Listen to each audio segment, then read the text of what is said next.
All right. I am excited. For me, it's very magical to see our students that have kind of gone through our program and, gone out and become very successful professionals. And it's full circle. They come back and they become guest lecturers. Some of them speak at, Ivy League schools. And now I'm the student. Now I'm learning. But I want to introduce everybody to Wendy Ni. She's one of our alumni from our program. She's been in our community for a while, and she successfully kind of transitioned from working in accounting and consulting, I believe, Wendy, right?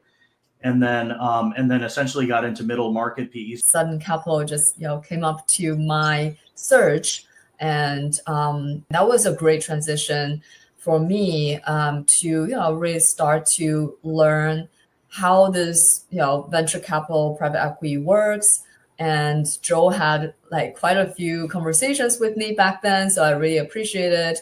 I think one of your advice was you can really explore both venture capital and private equity, because one of my questions was like, should I explore just VC or just PE? And you really told me it can be both.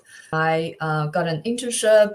That was an in-semester internship for a lower middle market private equity, and I got into it, and I think that really like transitioned me entirely from like consulting to private equity. And after the internship, I got a full-time offer from them. You were in our program, kind of getting a lot of the practical deal experience and the financial modeling, which I think that was a good complement to some of the skills. So what are some of the things that maybe our program helped you build and develop to kind of obviously get ready for the workforce and kind of the job placement? I would say some of the pitch meetings, like I think it's weekly, so you can attend those meetings and really learn how people pitch their deals. I think that's really helpful because when I first joined, I really didn't have any ideas on how to proceed, how to approach these. So I think hearing others doing it is really helpful. And some of the financial modeling sessions are also, I think, helpful.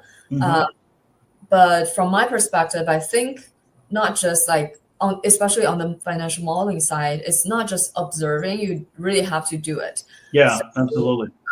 So I think I really spend a lot of time doing the modeling myself and try to, think like an investor, because along with our program, we do the deal flow training and then we do the financial modeling. Part of it was a networking, so we got to hang out a few times. I think there was like a rooftop party, so we had a bunch of private equity and VC investors there. So what would be your advice?